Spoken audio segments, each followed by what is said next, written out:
midnight screams. I hired a lookalike to pretend to be me. They are doing a better job than I expected. I really needed a vacation. Working in retail has been hell. With COVID, it's been even 10 times more so. But I have bills to pay and mouths to feed. Ain't no rest for the wicked, am I right? I just couldn't afford time off, even though I desperately needed it. Then my friend Natalie told me about this website that might solve my problems, where you can find someone that matches your appearance and they'll step into your life for a few days while you recharge. I did it last month and it was exactly what I needed, she said, as she passed me a business card with the website name on it. At first, it sounded just a little freaky to me. I mean, what are the odds that an agency would even be able to find someone that looks like you in the first place? Still, day in and day out, the grind was getting to me. I needed a break. So one night, after a particularly gruesome 12-hour shift, I went to the website to check it out. There were pictures of people side by side with similar albeit slightly different faces and reviews from customers that talked about how the program matched them and it worked out for their benefit. I figured since Nat had given me a coupon to try it out, what the hell? I typed in the code and got a long list of terms and conditions that, like everyone else, I scrolled through. Then I was asked to provide a recent photo or take one with my webcam. Once that part was done, I was asked a few personal details and I adjusted my radius to within 100 miles. Not long after the results came back, no matches found within the area. I kind of figured that response, but it had been worth a shot. I went to bed, not thinking about it much, until the next morning when I got an email notification that told me there was a new match. Lookalike in your area. Do you want to make contact? The message read. I checked out the testable user's profile. A bit disturbed at how they looked like me in almost every detail, and then shook off the feeling for a second, consenting to the arrangement. According to the contract, my lookalike would be there within the hour. To be honest, I was so excited I actually jumped with joy. Finally a chance to get away from it all, I thought. The service showed up 10 minutes early the next day, and when I opened the door, I couldn't help but to gawk. Wow, it's like looking in a mirror, I told the woman. What's your name anyway? I asked. For all intents and purposes, I am you, she told me, as I gave her a brief tour of the house and explained about my girl's allergies and preferred foods. She was jotting everything down in a notebook and asking a few standard questions. Honestly, nothing made me raise any red flags. Either that, or honestly, I think I was just so glad not to have to go to work and have some me time that I didn't care. Now don't get me wrong, I made it clear that I wanted to check in on my kids at least twice a day via FaceTime. I'm not an idiot. And the service website told me all the personal information I needed to know in case this employee did something crazy like try a kidnapping or whatever. Honestly, I didn't see a reason to fret. This was just what I needed, and I was going to enjoy it. Judge me if you want, but I felt confident there wasn't one reason to worry when I grabbed my bags and left. Things truly didn't start getting out of whack until I tried to call and check on the kids. Nobody picked up. At first, I was miffed, a bit frustrated that they were probably playing video games or watching a movie instead of studying. But I remained calm. I didn't want to spend my few days of freedom fretting about something insignificant. But then the next day I couldn't get a hold of them either, and that nagging doubt in the back of my mind started to pester me. Was everything really okay? I tried really to not let it bother me, but eventually I just had to see if everything was fine. So I decided instead to call a neighbor. Barb here. Who am I speaking to? Nice. It's Mel from next door. Hey, I haven't heard from the kids But that was as far as I got. A second later, she interrupted me with a bizarre statement. Is this some kind of a joke? What do you mean? I asked. Truthfully, I didn't know what else to say. My neighbor is in my kitchen drinking coffee and her kids are playing games. I don't know who you are, and I would suggest you stop bothering us. Then she hung up. That nagging doubt? It had just transformed into a mountainous region of concern. I needed to get home immediately. I canceled the rest of the vacation and drove all the way in a single night. It wasn't far, but it still felt like it took forever. As I pulled into my driveway, I felt this strange, eerie, and sickening feeling starting to overwhelm me. Something was wrong, and each step toward the door felt like impending doom. I jiggled with my keys and tried to open the lock, but it didn't budge. I double-checked to make sure I had the right key, then I knocked. It was cold and a little past 10. The porch light flickered on, and the lookalike came to the door wearing my pajamas. My youngest was right behind her, sleepy-eyed and brushing her teeth. Can I help you? The lookalike asked through the thin glass that separated. Yeah, let me in, I said, waving to my daughter. She gave me a look that I will never forget. She acted like she didn't recognize me. Excuse me, I don't know you. Now I would suggest you get off my front lawn before I call the cops. This is ridiculous. Chloe, let me in, I said, addressing my youngest. She hid behind the lookalike in fear. Ma'am, this is scaring my daughter. You need to leave, the lookalike instructed. I snapped, trying to not let my temper show. What the fuck was going on? I live here! I hired you! I shouted at the lookalike. But she looked every bit as frightened as my daughter. Was she trying to make me think I had gone crazy?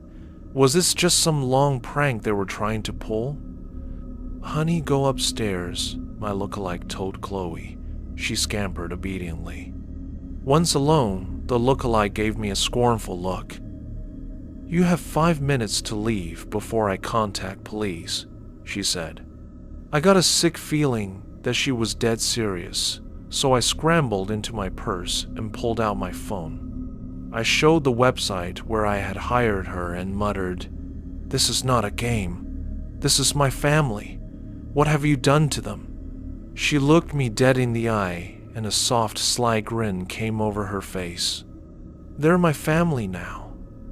Then she closed the door on my face. I felt like shouting at the top of my lungs. This couldn't possibly be happening to me, but it was. I went back to my car and called the police.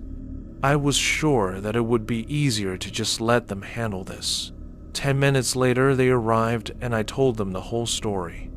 They took my statement, which I'm sure sounded very strange, and then went to go talk to my lookalike.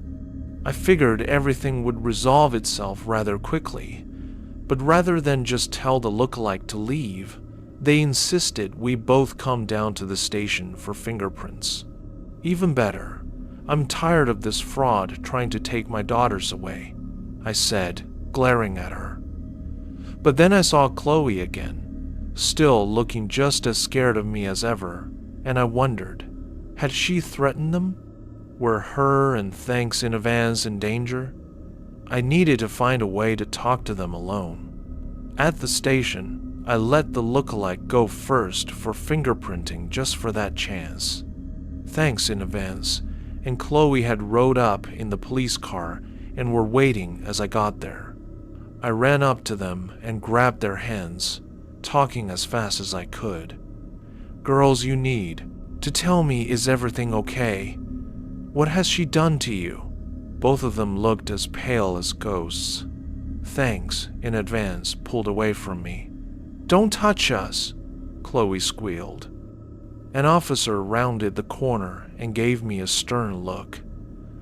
"Ma'am, until we resolve this, you need to stay away from the family," he said. I bit my tongue and felt like strangling them. They were my family. This was insane. Still, I didn't risk more problems, so I just sat and waited as he escorted the girls to another room. My heart felt like it was going to explode as I fixated on my youngest. She had never seemed so scared. What the heck was this woman doing to them, where they had forgotten all about me? 2 minutes later, it was my turn for fingerprints. I went in and slapped my hand on the device, figuring this would resolve everything. But a few moments later, the officers gave me another strange statement. "That's weird. Let me see your hand," he said. He turned it over and looked at it. "Did you burn your fingers, ma'am?" I snatched my hand back and looked. My fingerprints were gone. I think I must have been standing there for a long moment, because the officer was asking to take blood and saliva, but already I saw the look-alike trying to convince the sheriff to let her go with my children. I snapped, "You can't take them. I don't know what the hell you did to me." "But those are my kids," I shouted angrily. I lunged for her as she grabbed a hold of Chloe, and thanks in advance. 2 officers tased me a moment later. When I woke, I found out that the woman who was now going by my name wasn't pressing charges. But she did file a restraining order. You can't come within 100 yards of her or her children. I found out shortly that her fingerprints matched my own. It was impossible. Impossible, but true. How is this happening? I sobbed as I came out to the lobby. I had only one last thing to try. Natalie. Surely she could solve this crazy problem. I left the office in a mad dash and caught a taxi toward her house. She was outside gardening. "Thank God! You're here!" I shouted as I ran toward her. "What?" Natalie asked, shocked by my expression. "You need to help me. That website you told me about, that woman I hired is taking over my life. She even got the girls to believe her. I don't know how, but you're the only one I can turn to," I screamed. Natalie processed everything I said slowly, her brain clicking into gear as I finished my statement. Then she opened her mouth, and that dread overwhelmed me again. "I'm sorry. Do I know you?" Before I tell you my story, I have to tell you that I haven't worked at Disney for 6 months. I got the gig through their college program. Getting paid to work at the happiest place on earth? Great, right? Nope. I could write no-sleep stories just about my day-to-day work there. But it wasn't all bad. The novelty of working there surprisingly never wore off. In mid-August, I was starting to legitimately enjoy it. That was until I got the complaint. "Yeah, what is up with the additions? It scared the shit out of my kids." I sort of looked at this woman with a, "What the hell are you talking about?" face. "We haven't done any additions to the Pirates of the Caribbean in a while. When was the last time you came here?" "We were just here in December. I'm just saying that the fish robot got way too close to the boat." Holy shit. For anybody who has been to Disney World should know that there is no fish animatronic on the Pirates of the Caribbean ride. I cashed the woman out. I was working at the shop outside the ride, called my supervisor over the walkie-talkie, and told her what she told me. Wait, what? Fuck. I'll be right over. Go to the nearest break room. I did just that. I sat in the cool room for a few minutes until my manager finally came in. She actually locked the door, so against the rules, to make sure that we were the only two in there. So she said that there was something in the water? I told her yes, and she asked me, did she say anything about hair? I sat there, really confused. I said no and asked what she meant. Well, I got approached by a few guys, early 20s, and they told me they saw what looked like a mermaid near Barbossa's boat. I just assumed they were high and forgot. But if someone else saw it, we need to tell the ride runners. My manager and I headed towards the inner tunnels that led to the mechanical room for the ride when a woman sprinted out of the exit, sobbing her eyes out. We quickly brought her to the break room and asked, what was wrong? Through her sons, she tried to explain that while she was on the ride, near the plundering scene, she saw something pass the boat. Now, the water in the ride is not very deep, so what she described next sounded absurd. It looked like a mix between a fish and a person. Its arms were only a few inches long, and I saw the fucking gills. It had huge eyes, no nose, and a gaping mouth. We calmly asked her what color the scales were. No. It didn't have scales. It was flesh. Within 5 minutes, the ride was shut down. I didn't have high enough clearance to know what they were doing to find the thing in the ride, but my manager was cool enough to tell me what they found. Near the jail scene, a disgusting mound of flesh was left on top of the dog, but nothing else was seen. Now, like I said before, I was just a normal worker, so I don't know about any investigations they did about the pirates incident, but I do know when the next fucked up thing happened. A few days later, I was working in Hollywood studios doing janitorial work when I heard a family talking as they left the great movie ride. Did you hear Kevin scream at the alien scene? A tween boy pushed the girl, who I assumed was his sister. Shut up! The robot came so close to us. Did you see its eyes? Red flag. I assumed they were talking about the xenomorph scene, and what they were saying didn't add up. So yet again, I called up my supervisor. My supervisor there was a pretty young guy, I'd say about 25, so he thought I was fucking with him when I told him. But he had heard what happened at the Pirates ride, so he quickly took me seriously. What did it look like? Fuck! I had to practically chase this family down to stop them.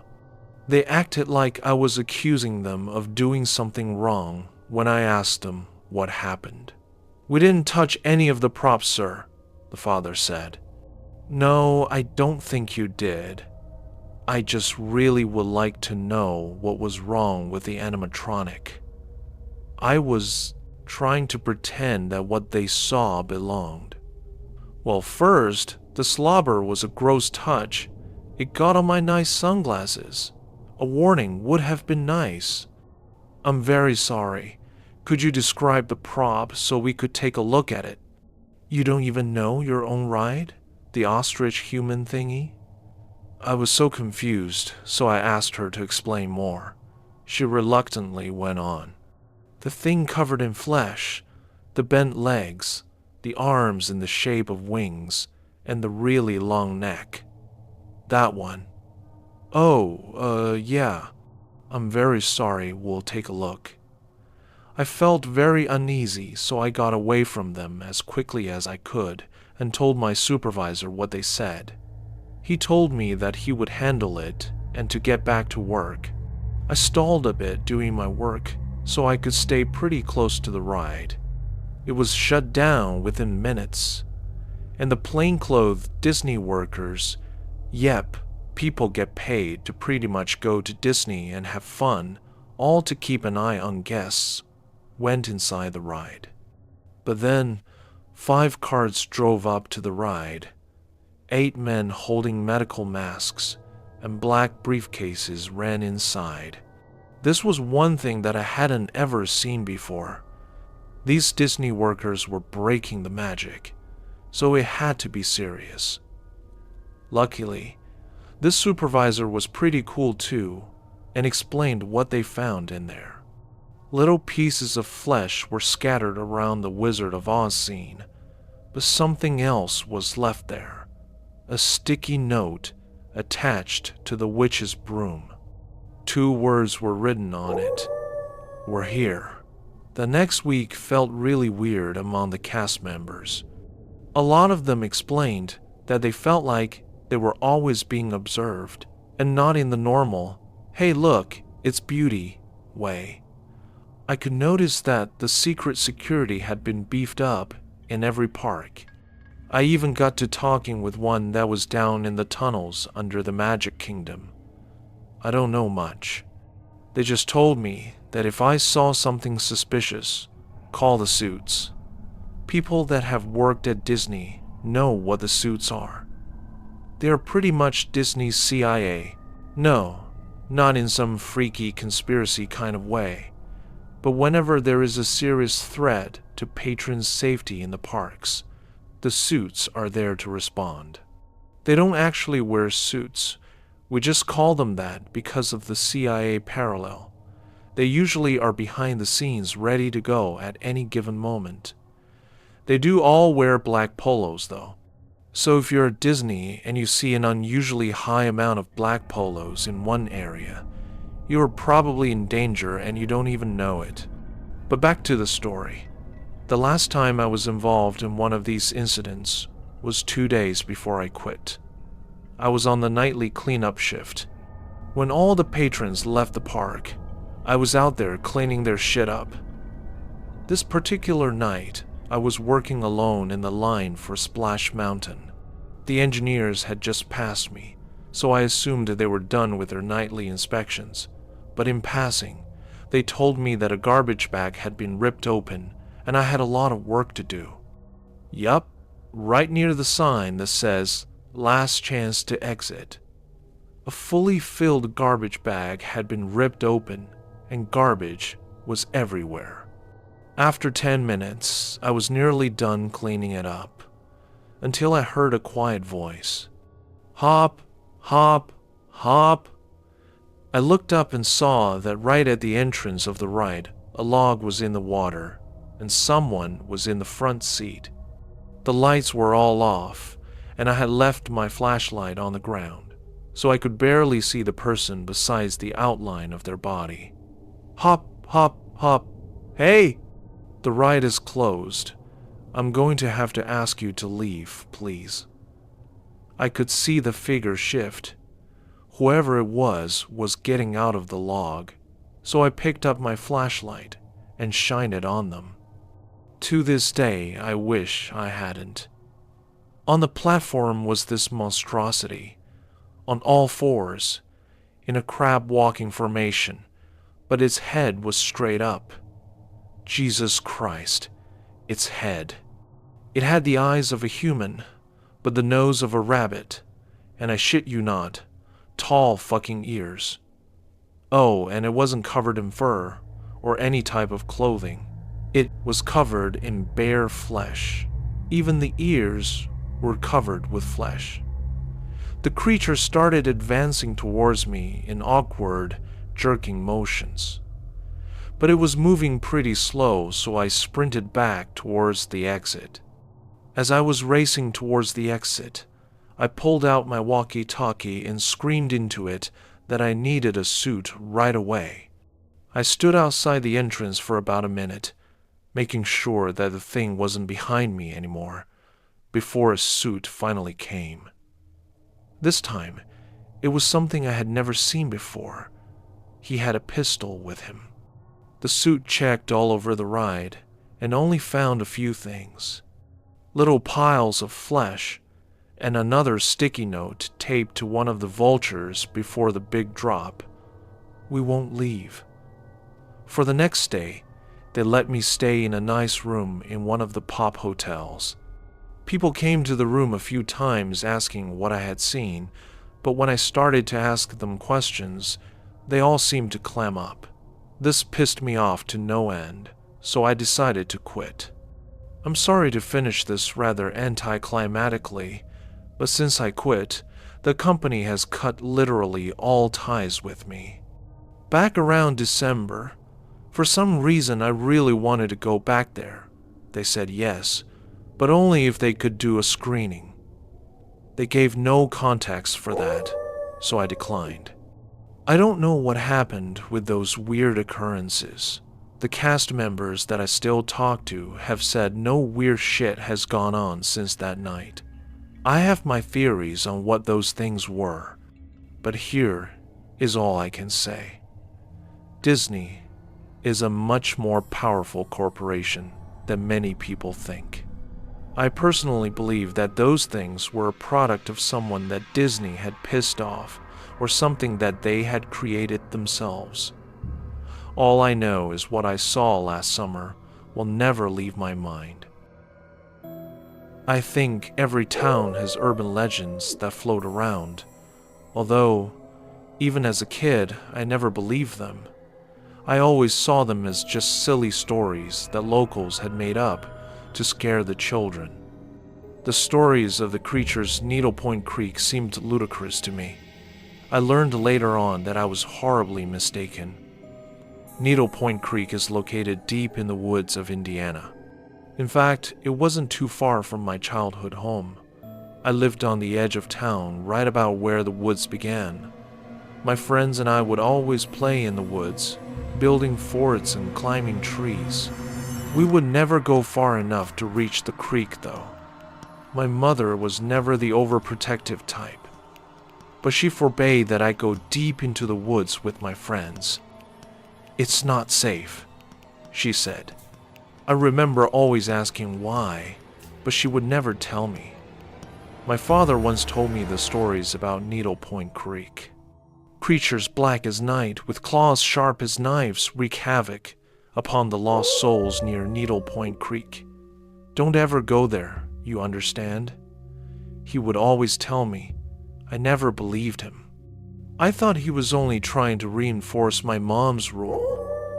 As we got older, my friends and I got more and more curious about what the deep woods actually contained.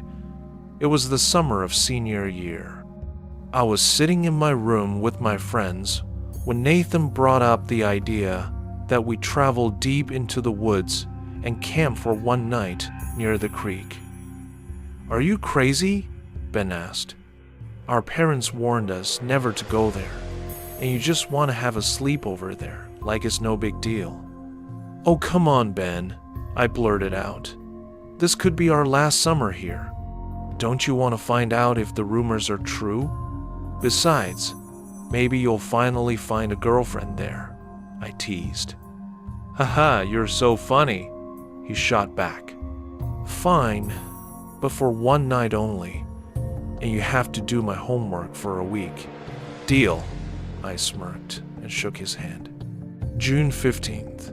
Around 3 p.m., we set off into the woods, armed only with camping gear and determination. At about 2 miles in, the trail ended abruptly into thick brush and woodland. "Looks like we're just going to have to rough it from here," Nathan said. "Let's do this," I said, determined. It was hard to maneuver over the uneven ground covered with decaying leaves and tree roots. We reached a river that had been dried out long ago, leaving a deep hole in its path that extended for miles. I spotted a fallen tree that fit perfectly over the edge. "Not to worry, boys. I think I just found our way across." Nathan made it across just fine. "Come on, guys. It's not so bad." Ben began to panic. "No, guys, I don't have good balance. I don't think I should." "Listen, man, the log is wide enough. If you're careful, you won't even have to worry. You can do this, okay?"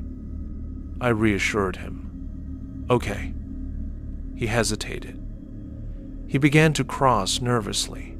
He reached about halfway, and then I watched in horror as his body shifted in a way that looked like he was being pushed by an invisible force.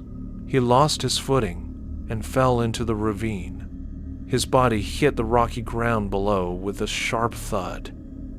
"Holy shit!" I screamed. "Ben, are you okay?" I found a way to lower myself to the bottom. When I reached him, his body was curled into a ball, and he was holding his leg and crying.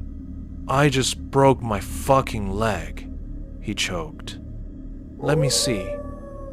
He lifted his hand from his leg to reveal a sharp, jagged edge of a bone protruding from his leg. "Jesus Christ," Nathan muttered. "We have to go back." "How do you suppose we do that?" I questioned. "Ben can't exactly walk at the moment, and we can't just leave him here." "Okay, maybe we could carry him. You know, like on our backs or something," Nathan said, panicked. "Okay, but how would we get him out of this ravine?" "I have rope in my bag," Ben groaned. "You could tie it around my waist and pull me out that way." The process of getting Ben out of there was excruciating. Nathan and I tied a makeshift harness around his body. Nathan climbed up the rock wall and began pulling up the rope. I stayed behind to guide him. "I told you we shouldn't have done this!" Ben cried out in pain as his broken limb hit the rock wall. "I'm so sorry, Ben. I promise we're going to get you out of this." I felt awful. Once we got Ben to the surface, Nathan and I threw each of his arms over our shoulders. With the inevitable darkness of night looming over us, we began heading the direction we came from. Ben yelped out in pain with every step. We walked about a mile and then came across a stretch of bushes. "I'll go see what's on the other side before we drag Ben through there," Nathan said. He disappeared in the bushes for a moment. It went silent. "Nathan?" I called out.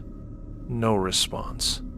"Come on, man, this isn't fun. You guys aren't going to believe this," he said as he appeared from the bushes. "What are you talking about?" "We must have circled back around of something," he said. "What do you mean?" I asked, alarmed.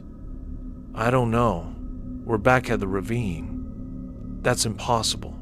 We went straight through," I almost shouted. "If you don't believe me, you can take a look for yourself."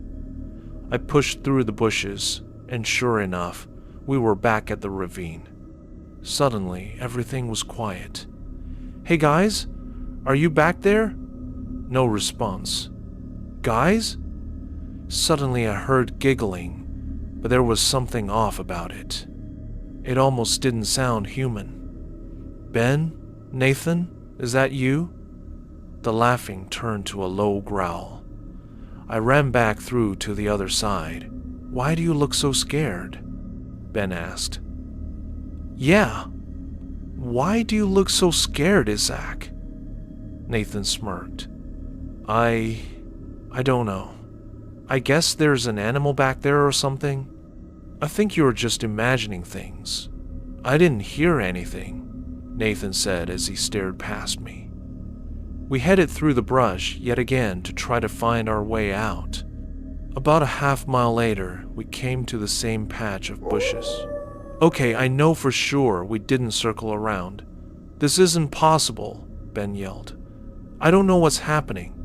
I began to panic. Nathan said nothing. "Stay here. I'm going to try to find a way out of here," I told them. I ran through the woodland trying not to trip.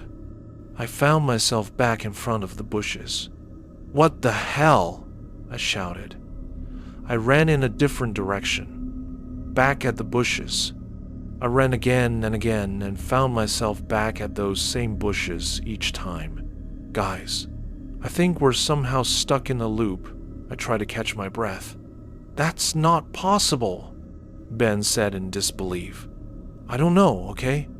All I know is I tried every direction, and every direction led me back to here. I don't know what's going on, but for right now, there's no way out. I tried to come to terms with it as the words left my mouth. What are we going to do? He cried. I don't know, but for right now, our best bet is to try to stay calm and set up camp while we figure this out. Nathan and I set up the tent that we brought with us. I built a fire and then tried my best to stabilize Ben's wound with a first aid kit I had taken from my parents' closet. Hey, Isaac, Ben said as I was wrapping his leg in gauze. Yeah? What if our parents were right? He said. What do you mean? I asked. About the creatures. What if that's what's happening right now? That's not possible. Those are just silly kids' stories. I tried to reassure him, but I had a feeling in the pit of my gut that I was wrong. Night fell over us in a blanket of darkness. We all sat around the fire to keep warm. Nathan stared off into the darkness. We should just accept it, he said in a trance-like state. Accept what? I said, concerned. We're never getting out of here. They're coming for us. They're going to take us, and we should accept it. Who's they? I asked, frightened. Them, he replied as he pointed into the darkness. You know something, Isaac? He continued, reaching into his bag. What are you talking about? I said, on edge. The creatures really aren't that bad. In fact, he said calmly as he began to pull a fishing knife out of his bag. Nathan, what are you doing with that knife? I panicked. I think we should embrace them. He laughed, and I watched in shock as he lurched forward and stabbed Ben in the stomach. I heard Ben scream as the knife plunged in and out of his body.